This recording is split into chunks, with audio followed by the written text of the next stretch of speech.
Alors bonjour à tous, donc je vais vous faire un petit tirage avec plusieurs jeux de cartes pour le mois d'octobre. Donc ce tirage, voilà, c'est pour voir un petit peu la tendance générale. Donc je vais commencer avec le Magicus.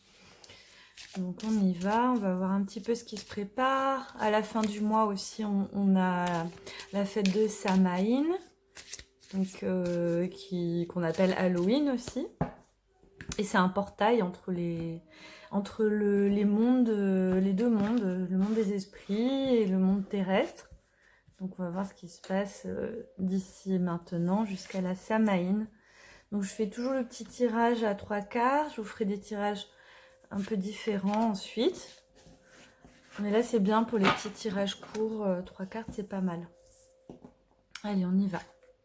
Ah, on a le roi Salomon. Je lui ai fait sa fiche. Je suis en train d'écrire le livre en ce moment. Et c'est vraiment super d'approfondir les cartes. Bon, alors on a le roi Salomon qui nous dit faire preuve de sagesse est nécessaire. Donc là en ce moment il va falloir que voilà qu'on se relie un petit peu à notre soi supérieur, élever votre vibration. On est dans la même énergie.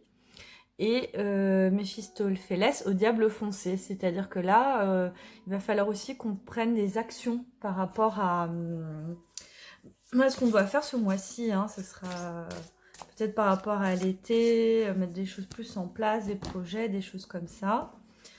Là, je vais tirer un autre jeu. J'étale à côté. Hein, et là, je vais tirer une carte de l'oracle des dieux, qui est très beau, qui est sur la mythologie. Enfin, très beau, c'est moi qui le fais.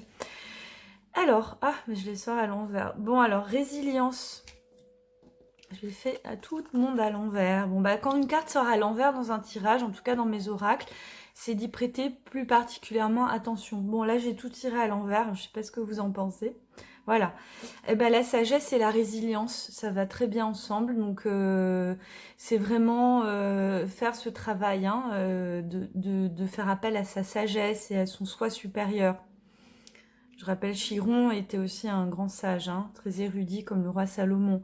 Dakini, élevez votre vibration, vient avec Dionysos, la réjouissance. Donc on est aussi dans quelque chose de très sensoriel, voire sensuel.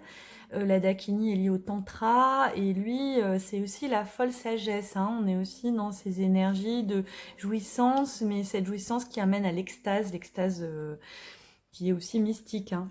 Et ensuite, au diable foncé, et on a Akanta, la protection, ça veut dire que, eh bien, même si on doit prendre des actions, on doit quand même ne pas oublier de se protéger. Hein.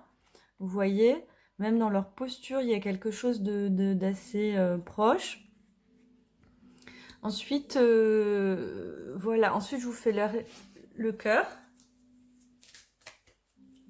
Et on va arrêter là.